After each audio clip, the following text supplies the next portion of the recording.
When you like Ventura TV Appliance on Facebook, it's nice. But when you love the Samsung big screen we deliver, it's even better. Our website is cool, and it's a good place to start. But you really should touch the merchandise before you buy. Time for that upgrade to an HD 3D web-enabled Samsung TV. Get the best selection, price, and service in town without waiting. Come in to Ventura TV Appliance and touch the merchandise today. Hi, I'm John Mallos. Welcome to this live edition of Connect with Me on the showroom floor at Ventura TV on this day. Glad to have you along on a Tuesday morning. Today we have the brand new athletic director from Fresno State in the house. That's right, he's here live in the studio. 436-ME-TV, option 11. Do call in, do weigh in. We're back in a moment.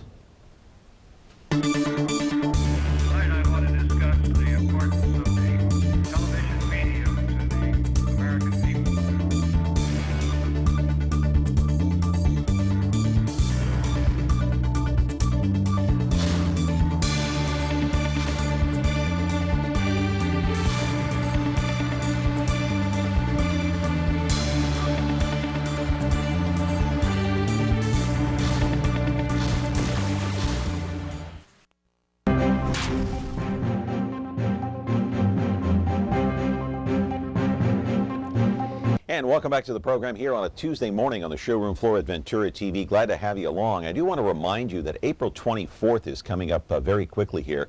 That's when we are going to commemorate the 100th anniversary of the Armenian genocide. You know what happened over the weekend with Pope Francis. He did recognize the 1915 to 1919 slaying of those 1.5 million Armenians as the first genocide of the 20th century. Created a lot of controversy across the globe when he said that, but there was a lot of good reaction here in the Central Valley, with some 40,000 Armenians strong here in Central California. So on April the 24th, we have a special show on the 100th anniversary of the Armenian genocide, so mark that down on your calendar. In the meantime, I want to remind you, you're watching us as usual, my friends. Comcast channel 187, 43.6 and 13.1. That's live right now. You can call in, by the way, 436-ME-TV option 11 as you're watching. And then later in the day, if you want to catch the replay, it comes in at 2 o'clock in the afternoon, over-the-air broadcast 13.6, 8 o'clock at night, 4.6 Biz TV.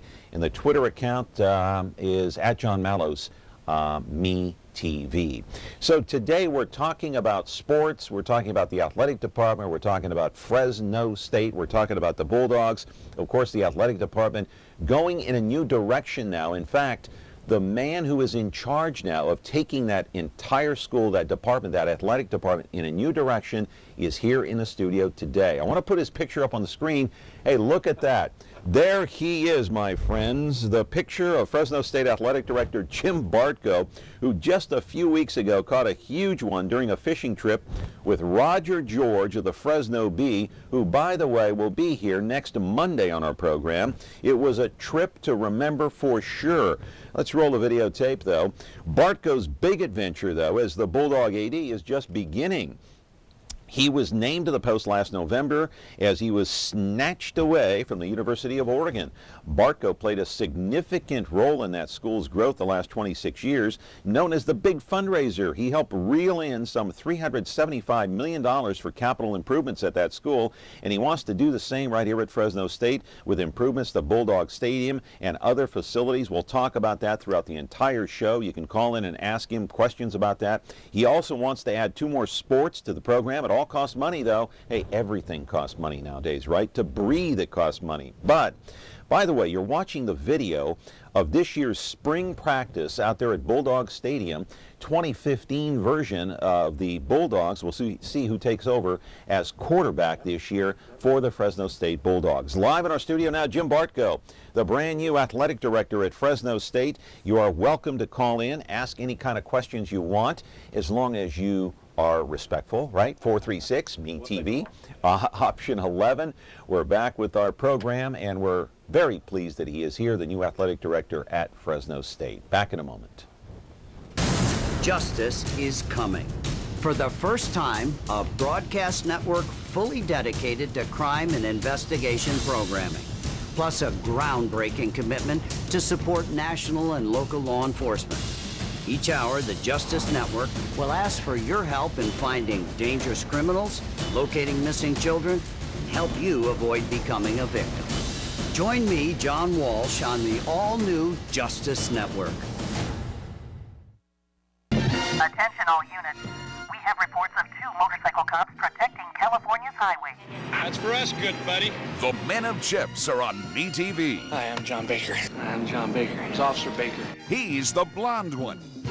Hi there! Officer Poncherello, man. Frank Poncherello. Oh, I'm Frank Poncherello. And he's the one who's Eric Estrada. There's no way I wouldn't remember a name like that. Catch the blonde one and the one who's Eric Estrada on now Chips. on MeTV Fresno, Xfinity 187.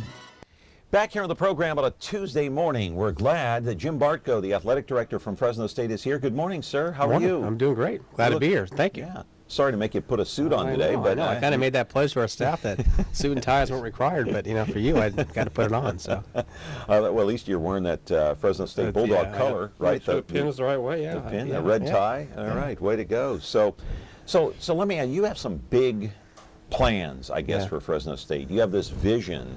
How do you look at it, Jim? Do you want to accomplish some of the same things you did at Oregon?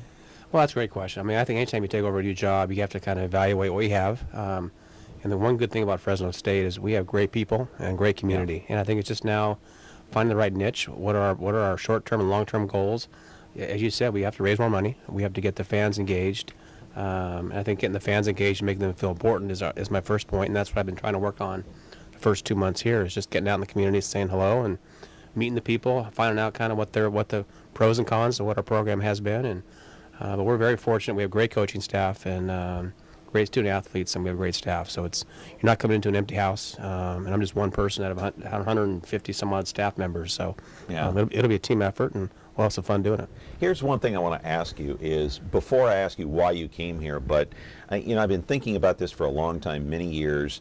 I was a big Jerry Tarkanian fan, even though he created so much controversy with the 2 60 Minutes reports that came in here about, the recruiting these kids that had problems and this and that.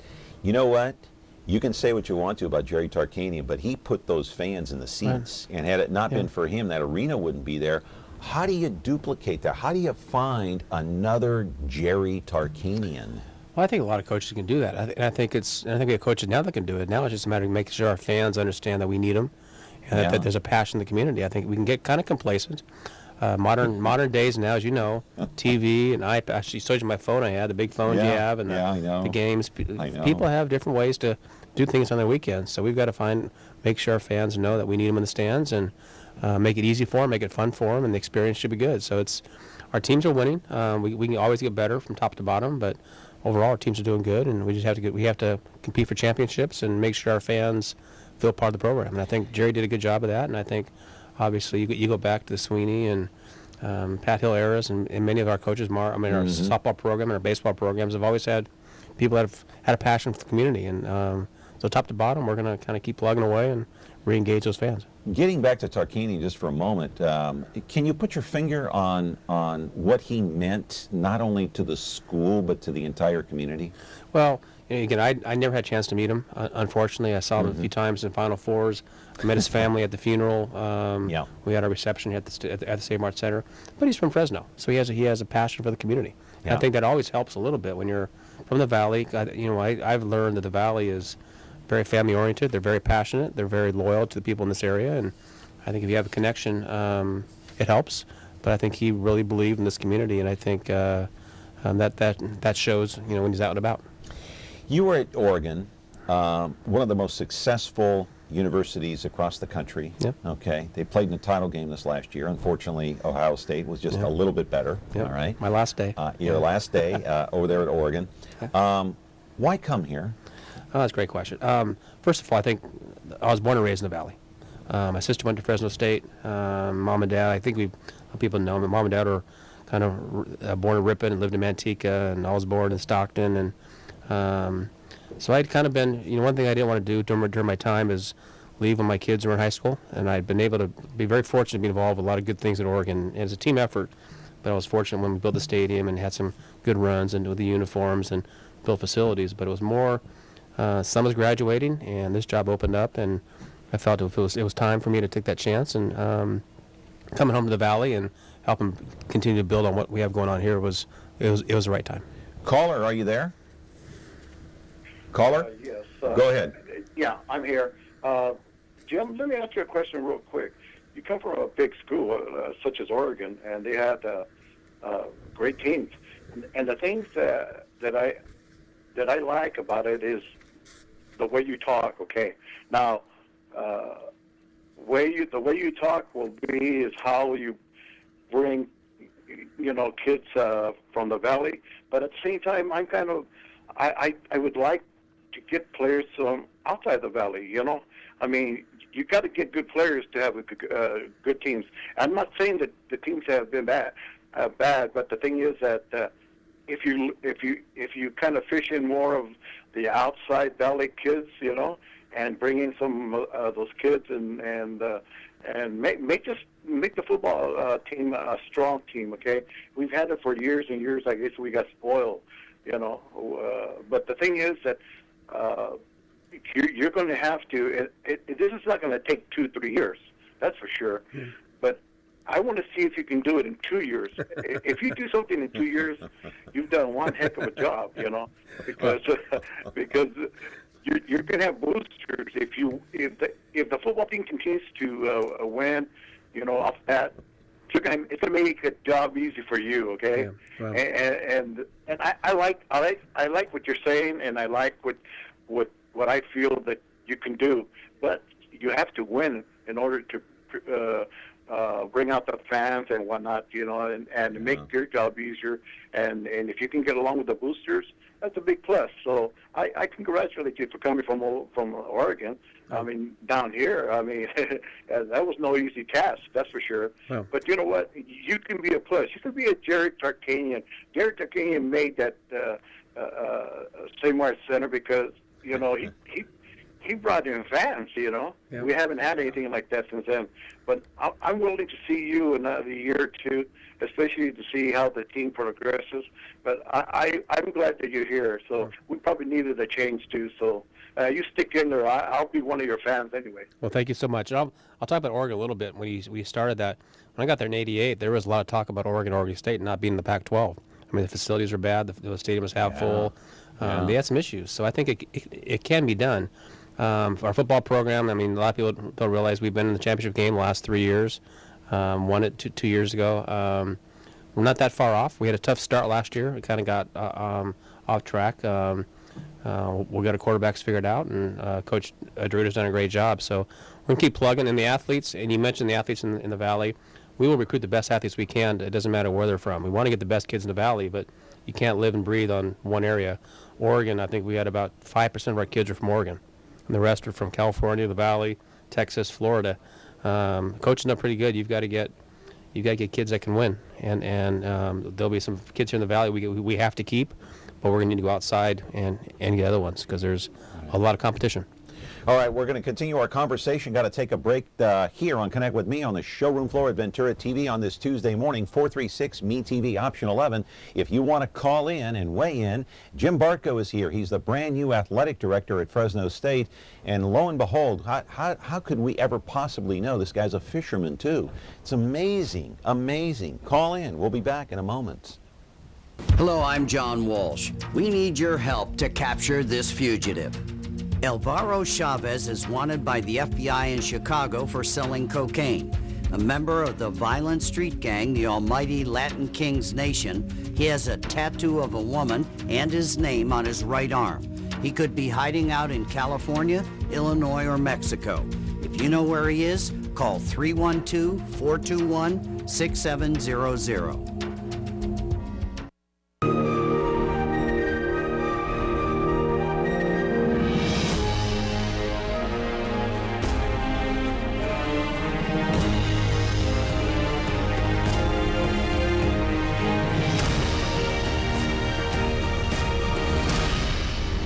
You can find movies on over-the-air channel 13.3.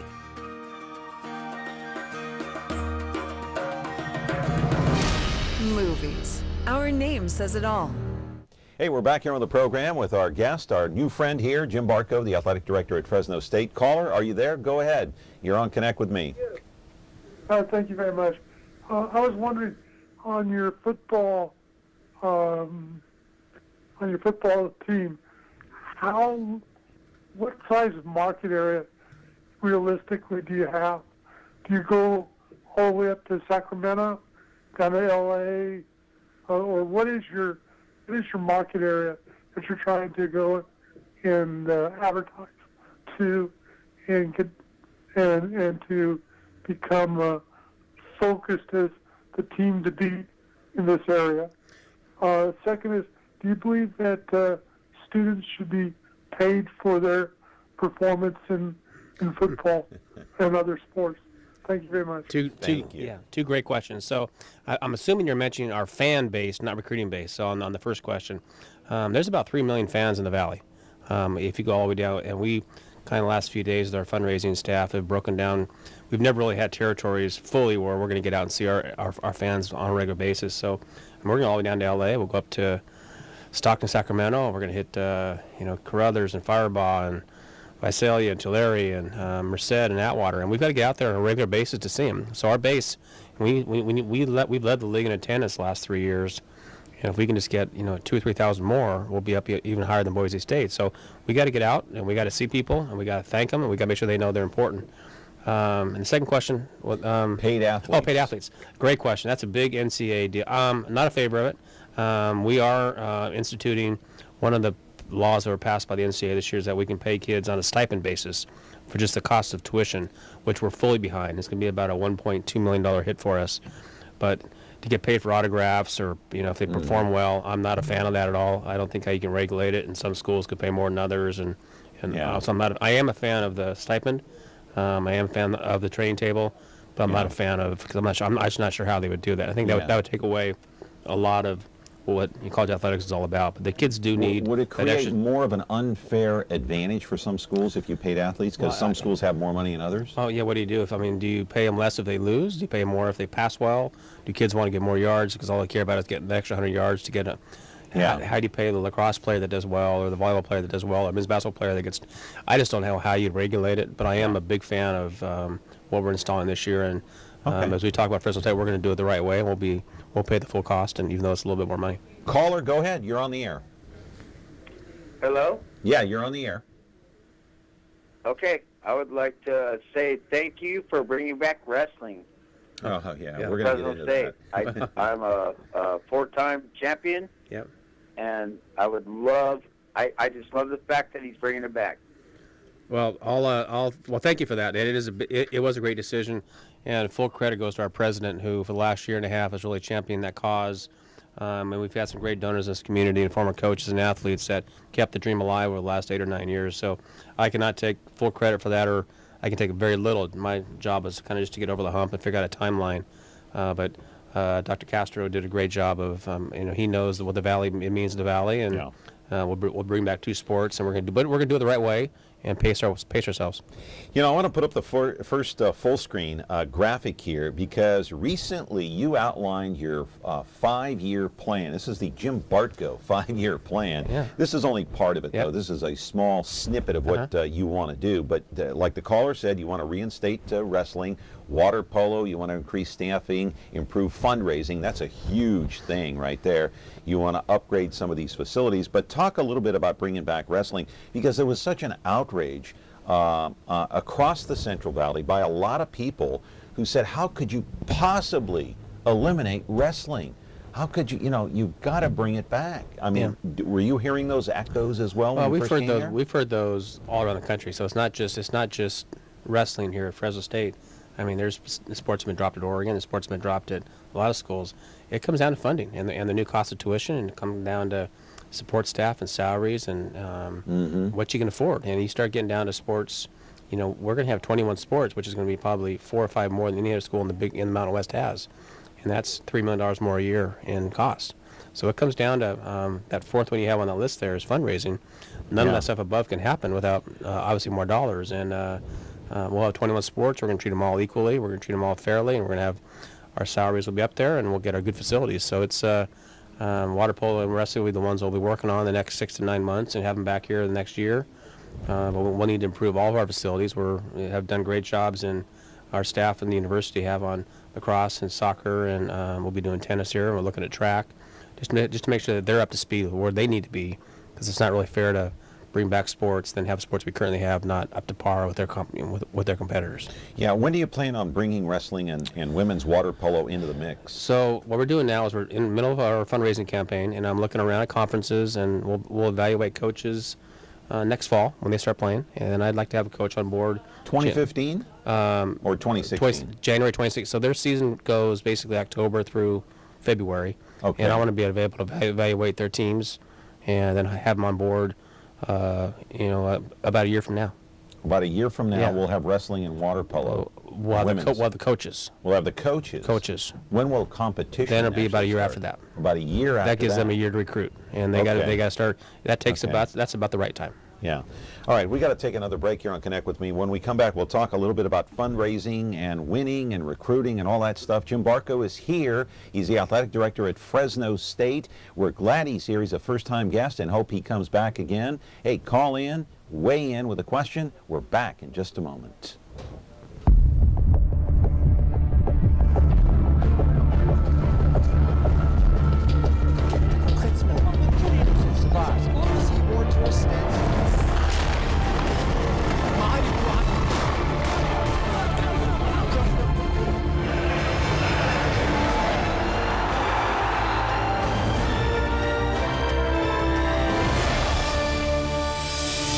Euronews, most watched news channel in Europe. Is taking care of laundry taking too much of your time? Have you become a missing mom?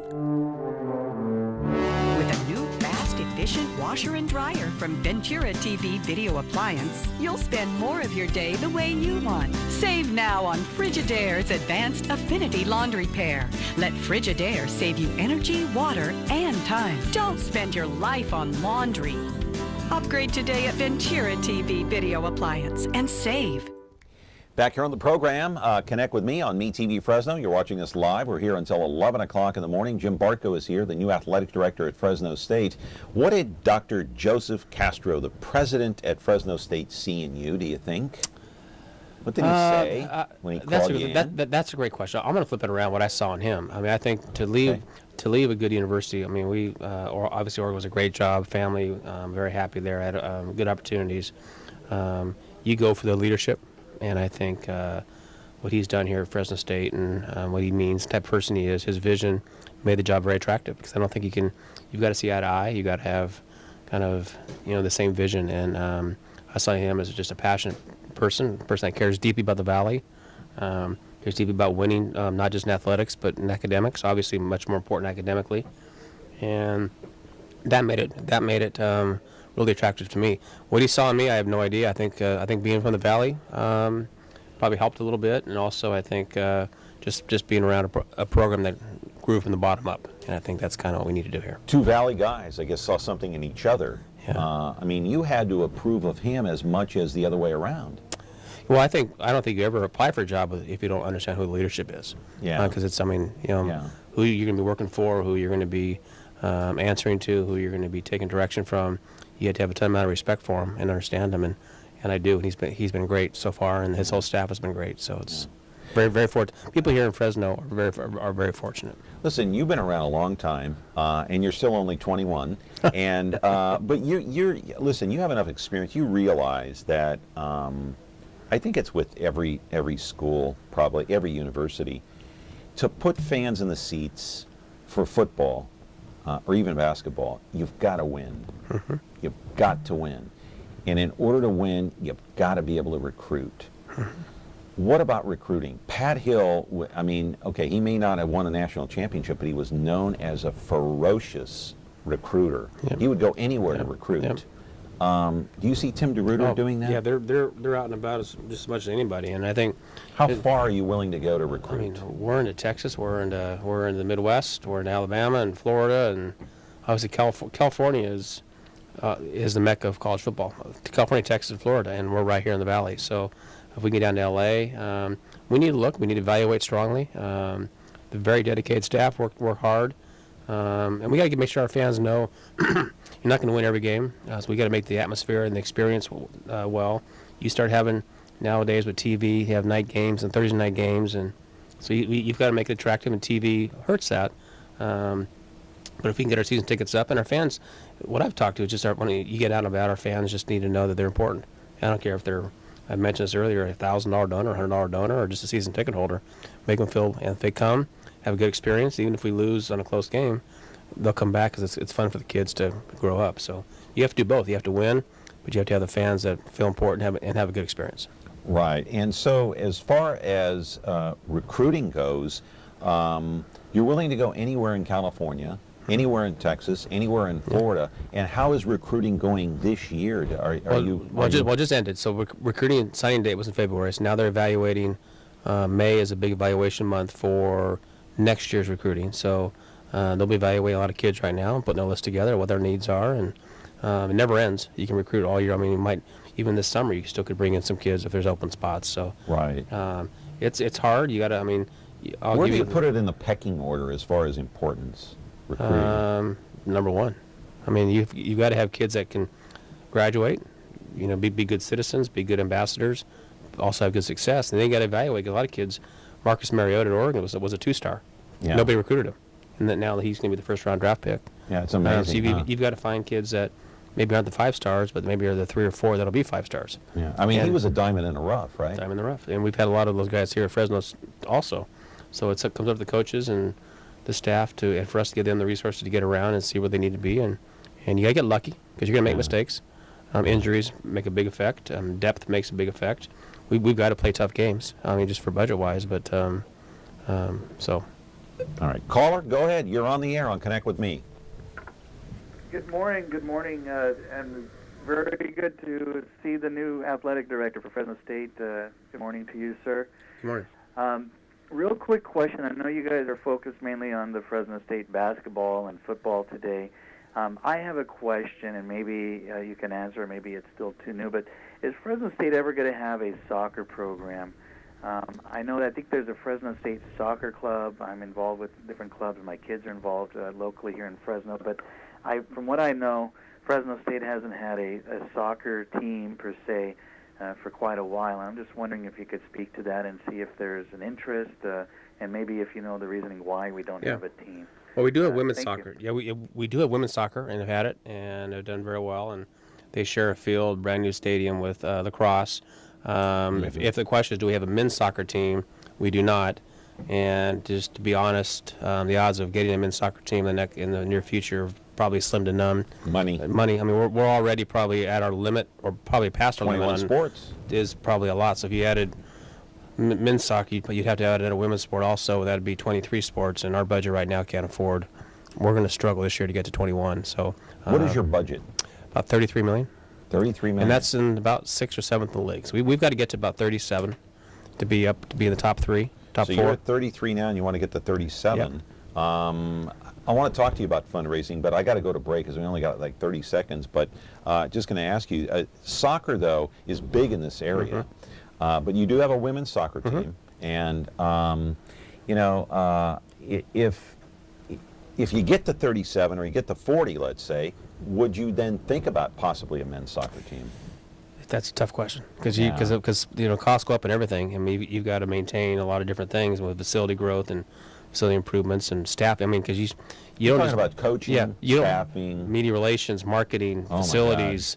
I mean, it's not just like you add a sport. You've got to add a sport like that would cost how much a year? Million. A million a year. Yeah, 800,000. Wow. So okay. That's just for the sport, and then you start adding staffing and facilities, upkeep and maintenance and marketing and offices and a little out of my range. That's what we're here for, right? So. Jim Bartko is here. You are welcome to call in 436-ME-TV option 11. Hey, talking about the state of athletics out at Fresno State, we've got a new man in town, a guy's in charge, and he's got big things lined up for the Fresno State Bulldogs. We're back with our program in just a moment. We need help to find this missing child. Erica Parsons was 13 when she disappeared. She was last seen in Salisbury, North Carolina in November of 2011. This is what we believe she looks like today at age 16. If you have any information, please call the National Center for Missing and Exploited Children at 1-800-THE-LOST. That's 1-800-843-5678.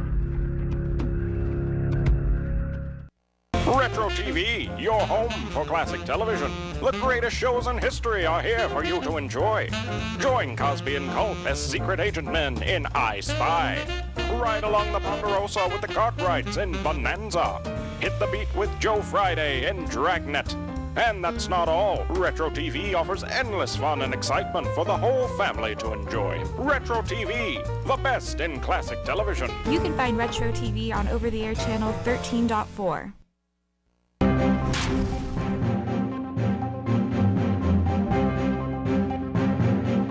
Glad you could join us here on a Tuesday morning. Connect with me on MeTV Fresno. Caller, are you there? Yes, right here. Go ahead. John, good morning. And Jim, I'm kind of going in the past a little bit of a number of years ago with lawsuits. It seemed like they come every once in a while. I've heard a little about that, so yeah. You've seen it and been there. Say, does sexual harassment go to your department? Number one, there's just a couple of questions. That's the first question. Does it go to your department? And then, I always thought Chancellor Welke, I think, hopefully pronouncing it right. John Welke, kind of lived in a cave and didn't know what was going on campus with some of the sports departments, or if possibly all of them. Yeah. So my question is can you be a step ahead of some issues where the chancellor may not know what's going on? It seems like you almost have to be. And do you meet with each director daily or monthly, sports director or sports coach? How often do you meet with them and ask them questions? What authority you have to ask them questions, how it's going, things like that. So those are a couple, maybe more than two questions I have. Okay. And I thank you for your answers. Well, thanks for your call. Thank you. As in the past, I'll talk a little bit about, I know we've had some Title IX lawsuits over the last 10 years, and there's been some great strides made. Great strides, and a lot of people working together on the university side and athletics and around the state. And I think we're just about there to get everybody up to where they need to be. And Title IX is a very important issue, and I have a daughter who's 12 and loves sports, and I don't think without what's happened over the last 25, 30 years with Title IX that she'd have those opportunities. So I'm fully behind that, and I think we are, I think, really close to have everything behind us. And once that's behind us, I want to move on, because it's, my job started January 14th, and what's happened the last 20 years I need to know about, but I also want to put it behind us. And Dr. Castro and them are very aware of what's going on. It's very important for us to be hand in hand. And if you're talking about if athletes get in trouble, does campus know, can we be ahead?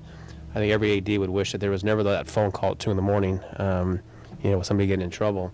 And knock on wood, we haven't had very many issues here, but it's going to happen. It's going to happen not just with athletes, but with students and all. We have a lot of kids that we know and that make those bad mistakes here and there, and so we're no different. But communication, we have a great support staff, not only in athletics but on campus. When something does happen, we got to be out front, be honest about it, take care of business, and do it the right way. So there's no cutting corners, and I can't speak to the previous involvement, but I know the president right now is very involved and understands what's going on, and it's up to us to keep him and his whole staff informed if we hear something that's happening. I think many of these lawsuits that the caller was talking about, they happened in the prior administration, before Joseph Castro was here, before you were here. I think the one that everybody talks about the most is the Stacey Johnson Klein $19 million lawsuit that she won. I think it was eventually they got it down to like $10 million.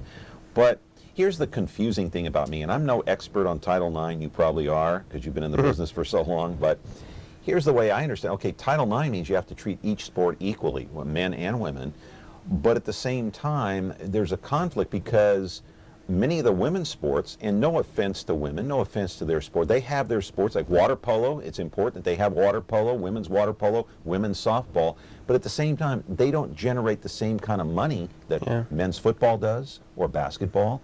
So isn't that a little bit of kind of a conflict?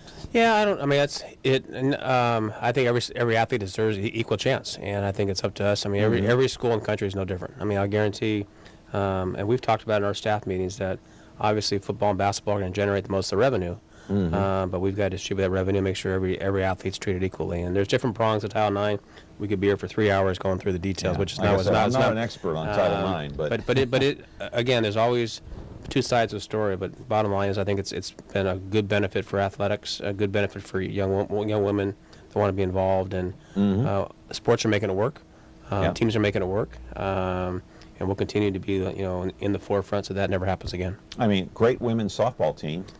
We have a great history there. Great history. Golf team's doing great, and tennis is doing great, and we'll just keep plugging. Lacrosse had a big win last weekend, and there's a lot of great student athletes. And I think top to bottom, we're gonna field. If we're gonna field a team, we're gonna field it with the best we can, and strive to win. Is there, because of some of the lawsuits that have taken place, and you've worked at Oregon for many years, you probably went through this. In this day and age, 2015, is there sensitivity training at these universities for, say, sexual harassment or anything? We saw what has gone past 10 years. Look what happened at Duke and then the lacrosse team. Oregon, we had some issues last year at Oregon. Had some issues last year. So is there sensitivity training across the board for sexual harassment? Well, I think there's that for all students, not just athletes. We're part of a nationwide for all campuses, because I think there's been a lot of issues on campuses lately. Not just athletics, I mean, but with everybody. So I think it's a hot topic right now, which is a good thing to have. And I think the more education we can do to make sure people know what's right and what's wrong and be held accountable is good. So it's we do training. Our campus has great training. We're kind of in the middle of it right now, actually, and for campus wide, and it's going to be positive for most people. Know it very well, but it's always good to refresh your minds as to what kind of training do you have for sensitivity training for harassment? We have speakers come in and that just kind of teach and learn. And here's where some schools went wrong. Here's where some fraternities and sororities went wrong, and how you can control them. So it's, if you just kind of do it regular and make the kids understand here's the rights and wrong. We do that with our kids all the time. I guarantee. And coaches too. Coaches and teachers and all of us administrative. We all want to do it, but it's always good to get refreshed and be on top of it. And you don't want those phone calls, and they're going to happen. But if you can limit them, and you can, if we can have a safe university that people love to be around, we're going to be great. Yeah, try to minimize them. Yep. The boosters, how do you keep them happy?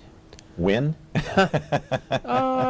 Winning is, I think there's a portion that are going to come out if you win, but there's about 80% they're going to come out because they love the Bulldogs, and we need to make sure those 80%. What's that percentage again? I would say there's 80% that are just loyal people that come out. They're going to come out no matter what. I mean, as long as they're treated well, feel important, and we're out and about. If they have a relationship with us and our staff, they're going to come. It's a 20% on any school. If you go, if Oregon, for example, goes 0-4 next year, their sell streak's going to end. Just like you look around now, if 5th, 6th game, if you're not winning, those 20% are the fair weather fans. We've got to build up enough goodwill in the community that we have more and more fans coming, bringing their kids, and getting the youth involved. Is that the way it is nationwide? For any university, it's like 80% hardcore fans, no matter what, they're going to show up. I think that's a pretty basic rain number. Or shine. But then you got those 20%. I don't know if I want to go. They're not winning this year. I'll come in the big games, not in the big games. But that's why we got to build our base up from where we're at now and get more fans that we have. I want to talk more about your 5-year plan. We're going to go into it in detail here after the break. Hey, Jim Bartko is here, the athletic director at Fresno State. You planning on buying season tickets this year? You planning to go out to any of the women's softball games? They got a great tradition there with women's softball at Fresno State, and football and basketball and all the rest. They got 21 sports now coming up. 436-MeTV, option 11. Back in just a moment. Hello, I'm John Walsh. We need your help to capture this fugitive. James Bell is an alleged child predator. Bell's wanted for molesting 3 girls ages 9 through 13 while working at a local YMCA in 2003. He was arrested, then fled. Bell has worked as a gymnastics instructor, coach, and a computer repairman. Bell could be anywhere along the West Coast. If you know where he is, call 617-742-5533. Ventura TV Appliance Center. We're the low-price leading brand's reliable advice place. The Frigidaire Gallery Dream Kitchen Get Yours Today place. You with me? Right now, get huge savings on select Frigidaire Gallery appliances and pay no interest when paid in full within 6 months at the hometown low price think outside the big box place. Since 1951, Ventura TV Appliance Center. We're working hard to be your place.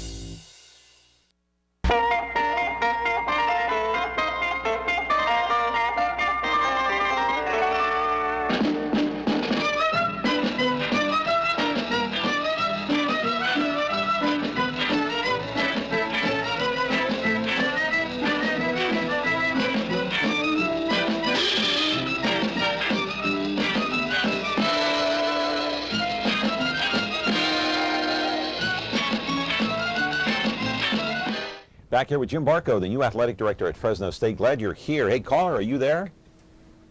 I'm still here. Good. You're on the air. Go ahead. Jim, let me ask you a question real quick. Yourself, do you get involved with the coaches? Let's say they have a 4-star or a 5-star player, but they've had some issues with, where they may have an issue when they come into Fresno State. Do you get involved with the coaches to give your feedback as far as, well, we may have a problem here, but he's so high on the list that he's wanted by other universities? Myself, I would say don't take that risk, because one player or two players are going to make it hard on you. Yeah. But I hope you get involved with the coaches as far as how they recruit their ball players, Well, I'll ask that question. I think I understood it. I do not get involved in breaking down who's a 2-star, 3-star, 4-star, 5-star. My coaching football career was 4 years of flag football for my son. So we have 11 coaches that know kind of the ins and outs, and some recruiting coordinators and staff that kind of evaluate. We do look at kids that if there is, whether with grades, past history, issues what they may have in the society, but when it comes down to, for me or any of our staff to tell a coach of any sport who we think is good or bad, I don't know enough the ins and outs. We trust them to kind of evaluate, and do their job. So we do look at the other side from the academic and the compliance issues, but not on whether or not they're going to grow up to be 6'2", 6'5", or receiver or DB or move around. So you're always every school is going to hit and miss. You'll see a lot of kids leaving programs that maybe aren't playing and want to step down a level, or some guys that want to move up. So we do meet with we have great coaches, and we try to meet with them regularly. My goal is to meet with them, every other week, or I had dinner with Coach Terry last night, and I saw Tim at an event yesterday, and a lot of our coaches, I walk around the building, but it's first 2 months when you're getting out and about, you don't see them as much, especially when we're split up. But we have full faith in them, and obviously they know their roles to succeed on academically and to win. So it's kind of up to them to evaluate the best they can. Okay, I want to get to some of the full screen. Now, let's put up the first full screen again, because full screen number 1, because I want to go through this. Okay, we talked about wrestling, we talked about water polo, increased staffing. What does that mean? Well, I think we're short. I mean, if you look at some of our staffing, I think there was a piece of information done before I got here that just showed where our numbers are on that we haven't filled positions over the last current years. And I think such as marketing, fundraising, facilities, ticketing, operations people, that we need to get back up to speed to kind of make things right. So that's important, just to fill the ones that we have, add a few here and there, just so we can become more efficient and get better out in the community. Obviously, the fundraising, we'll do some tweaking a little bit there to kind of make I think in modern days now, a lot of schools, and Fresno's no different. I mean, a lot of schools, social media and emails are kind of the way to do stuff. I'm from the background of I want to get out and make sure people know who they're talking to. So we're going to get out press the flesh, and say hello, meet the people. People are going to give and buy tickets if they know you. So we'll kind of we've done a great job. A lot of good people. We're short a little bit. We'll make some improvements there. Then we need to look at Bulldog Stadium. That's kind of. I want to get into that, but I want to stick on to fundraising just for a moment, because I don't know if my figures were accurate during the monologue, but I said during your 26 years you raised some $375 million in capital to improve the facilities at the University of Oregon, which you mentioned during this program here just a few minutes ago that they were lacking when you got there. Gosh, is that a true figure over the course of time? Yeah, I mean that's not in 1 year. That's no. over the course of say a half a century. Autzen Stadium is about a $100 million project. Our basketball arena is a $180 million project. We built a football building and academic center. That's probably well over $100 million. And I think our fundraising went from 1.8 to now it's at 21 million a year. So how are you going to do the same here? A fundraiser. Piece by piece. How are you going to? I know you mentioned social media, press the flesh, but you know how should I put this? This is one of the most depressed areas in the entire country, as you know, financially. Yep. They've often called this the Appalachia of the West. If you're from here and you know this area, that's what they call this area. So how do you raise that capital to improve the facilities at Fresno State?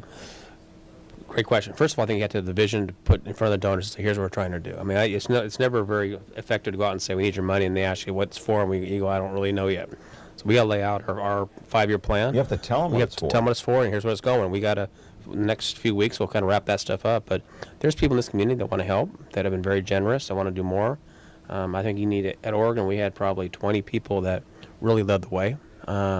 So do you do it yourself, or are you going to hire staff that's going to do it? The AD has to be involved, the president has to be involved, but we need to have some staff that we currently do. We need a few more to kind of get out there and lay out that vision, and hopefully have a few people that will step up and do some lead gifts, and which we've had. People have been very generous here. I always hate using the word re-engage because you're not re-engaging a lot of your fans. You're re-engaging the ones that maybe feel left out. Yeah. And so we've got to engage the ones that we've lost, and continue to have the ones that have meant so much to us. What's your technique? Make sure people cared, and make sure people know we're truthful, and being one of the people in the community. I mean, just being honest and have integrity, and let people know who you are and that they mean something. And I think people always want to give if they know they mean something. I've always wondered that from people that try to fundraise, because I'm not good at asking for money from people. In fact, I'm pretty terrible at it. If I needed to borrow $10 from you, it'd be hard for me to say, "Hey, I just give me $10, I'll pay you back." So how do you approach a business or a person or a group? Well, I'll tell you, there's a couple key donors at Oregon that I think over the years are probably two of the more generous donors that I never asked one time. Really? It was more, I would lay out what we're trying to do, and they would say, "How can I help?" And I'd say, "Well, we can do these kind of things," and they'll say, I'll get back to you. And then a phone call. So it's building a relationship? Build a relationship and kind of show them what they're doing, and you'll hear right away, I have an interest or don't have an interest, but you need to lay out a firm plan as to here's our goal and here's what we're doing. And you always have to ask and put proposals in front of people, but you'll know some that want to help, but you just got to make sure that you put something that they're going to have an interest in, and a lot of times they'll tell you. Graphic number 1, I still want to stick with that for a minute because I want to talk about the facilities here just for a moment, and that is upgrading the facilities. So let's go from number 1 and we'll go to graphic number 2. We'll talk about Bulldog Stadium here in graphic number 2. So these are some of the improvements that you want to make to refurbish Bulldog Stadium, which is how old now, by the way? Gosh, 30? 30 years old? Give or take. I mean, it's got to be 30 plus. Yeah. Yeah. So talk about what you're looking at on the screen here. Again, I think all of our facilities need to make sure we upkeep them. And I think Bulldog Stadium's got a great home field advantage, but it's not fan friendly. I mean, it's bottlenecks to get in the end zones. You have to go up to row 60 down to 1 to get down. Restrooms, concession stands need to be upgraded, and just some tweaking. We probably add a new press box, and it's probably not up to par with our Mountain West Conference. So first week on the job, I brought in some consultants that I've worked with at Oregon and other places that are getting, probably by mid-May we'll have a plan in place that we can step by step where we can put a new scoreboard in maybe this year and do some new stairwells and a press box and a club area and some donor amenities, sound system, improve the tailgating and just fan experience. I mean, it's all fan experience. You get right down to it.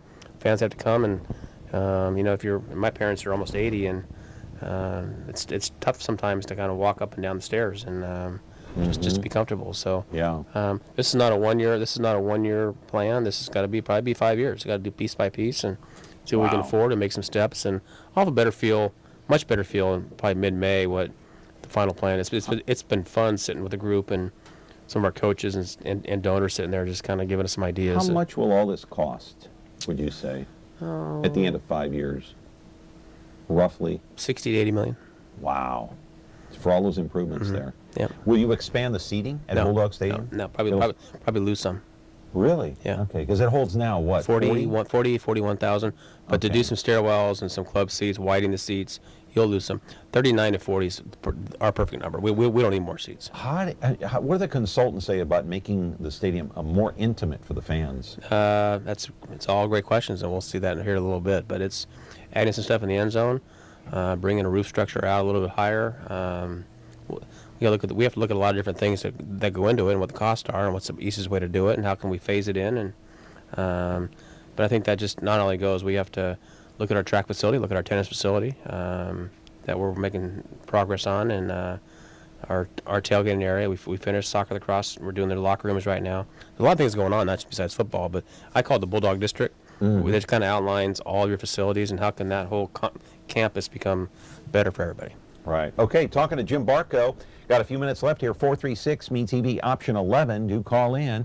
Got about 10 minutes left in the show. We're back in just a moment.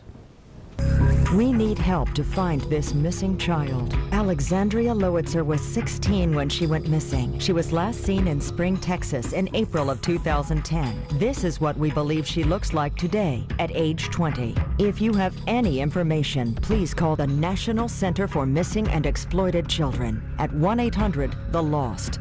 That's 1-800-843-5678. Please help bring Alexandria Lowitzer home.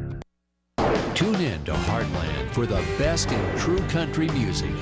Relive vintage specials, one-of-a-kind concerts, and country music's earliest videos. Heartland is the heart of country, the only place where you can find country music, country stars, and country lifestyles 24/7. Heartland, the heart of country. Now on channel 13.2. Back here on the program with Jim Bartko, the athletic director at Fresno State. Let's put up graphic number 3 then. We talked about the sports, and you know, this is the wrestling program that we talked about. This is kind of a, you know, how many years are we talking about here? We're talking about a lot of money because, I mean, my God, you're talking, what, $700 grand here per year just to run the program. Are these figures fairly right on? Pretty close right on. What we did is we looked at all the schools currently in our conference competing. What we did in that year 1 budget, that's pretty much just one coach and maybe a ops person. Year 2 we'll have all their coaches and maybe a few athletes, and then year 3 you'll have all of your student athletes on board with scholarships. So we need to raise. I mean, we've got some help through internal commitments, and we have a committee that's going to raise the balance. And what I've asked our donors to do is to I like to have that money, those 3 figures in place.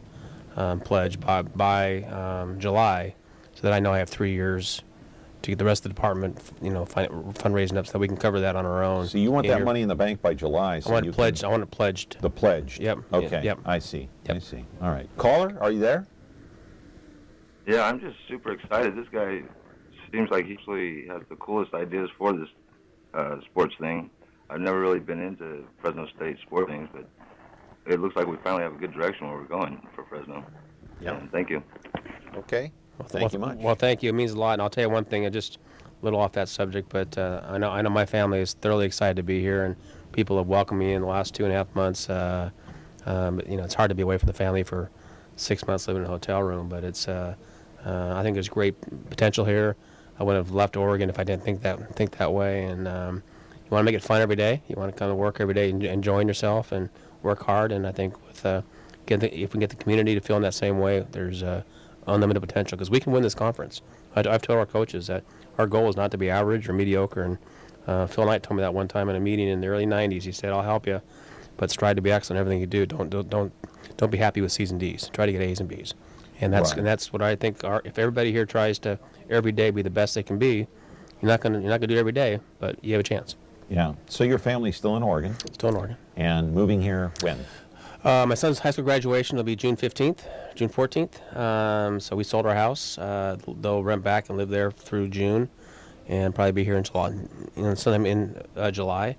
Tell them it's the best month of all to be here, July in the 120-degree weather, and it'll be cool. so we might take they may take a few little break in the Oregon coast on the way down here and relax a little bit. But school starts my daughter here in mid-August, so we want to get into a house and be settled by the 1st of August and get get some sanity back into our lives. Get a house with a swimming pool, my friend. I know. That's what I've heard. That's what I've heard. So this is not Oregon. I know. Oregon, you have hot tubs. Here you have swimming pools. Yeah. So, yeah. Hey, so let's put up graphic number 4 real quick here. We talked about water polo, but here's some of the numbers, just to give you an idea, not to beat a dead horse here, but this is what it costs. This is an example. I'm just using this as an example as to what it costs to put a sports program together. You want wrestling? It's going to cost you $700,000. You want water polo? Here's what it's going to cost. You're going to have to go out and get the money. Yep. Bottom line, right? And that is strictly just to run the sport. That doesn't mean support staff. Yeah. You can't just have, from media relations to marketing to ticket office to upkeep and rental facilities, and so that when people say, can we add more and more? Our budget right now, like I said, we're 6th or 7th in the league. We got to get up to 3rd or 4th in the league, and then hopefully get up to maybe 1 or 2. But costs are going to get worse. Yeah. Before they get better, tuition will go up. Yeah. You have the new legislation that you're going to have to pay for, and so it's not cheap. That's why a lot of schools are cutting back. We talked about Bulldog Stadium, but I want to roll some videotape. Not that people haven't been out there. Of course, they have been out there. They have seen the stadium. They've been there many, many, many times. A couple of years ago, of course, Derek Carr led this team on a terrific charge. Yeah. There you see the stadium there. It kind of sits, we've only got about 3 minutes left, but it sits on a natural bowl. And is that a big advantage when you're talking about renovation, because it offers some natural improvements that they're going to come easier than if it was a structure? We hope so. The architects think so. People have told me, and I can remember, Oregon's facility is identical to this facility before we expanded Oregon. And when you have the bowl, you can cut through concourses and make access a little bit easier and make some changes without huge concrete pillars and structures. So we're finding so far in our early discussions that it is easier. It makes it more beneficial, and you can do ramps. And now these are the bleed seats here, Jim. You can't make those any closer. They're not bad. You don't need to be close. I think our bowl is close. Okay. Now, can you build up a little bit, and can you have some cross aisles? Can you have some stuff in the end zones to new scoreboards to make it a little more intense? So. Yeah. Roll the videotape. Spring practice number 2. I want to talk about. We only got a couple of minutes left. Let's talk a little bit about. Okay, you're talking about quarterbacks here. Of course, Brian Burrell decided not to come back as a senior. So you've got a guy named Zach Greenlee, who was there last year, Kilton Anderson, and Chasen Virgil. Who are these guys? Well, coach is very happy with what we have so far. The hot spring ball went great. The 2 young kids are young, but they're athletic and mobile. So we're going to have 3 good quarterbacks coming in, and that's up to the coach to decide the starter. But I think they made great strides in the fall. In the spring, and nowadays you need 2 quarterbacks at least, or you're going to be in trouble with an injury. So. Greenlee have the inside track because he's a sophomore? I would guess after spring ball. It's a big improvement from his first year to second year. But again, I'm a fantasy quarterback that sits in the chair and watches them. But the coaches know. But I know from what I've heard from everybody, this spring was much better than last spring, top to bottom on talent. Is that right? Yeah. Really? Overall? Overall. Overall. So offense and defense. They're all excited. So really, and happy with the new recruits, and they won't be here until summer. So right, I know. Yeah. But they're happy, and they'll. We had one or 2 kids are in now, but the rest will be in here in a few weeks. So how much time we got left here? About 30? About 20 seconds? Okay, we got to go. We got to go. Well, thank you so much. I really appreciate being on, and thanks to all the fans in this community for welcoming me and being Bulldog fans. So come back again, Jim. You're welcome here anytime. My pleasure. Thank you very much. Stay put just for a second. Yeah. All right. Jim Bartko, the new athletic director at Fresno State, and we welcome him to Fresno, and he's welcome here anytime on the program. Tomorrow we're going to talk amnesty and immigration. An immigration attorney is going to be in the house to talk about that. See you tomorrow here on Connect with Me on MeTV Fresno. Have a great day.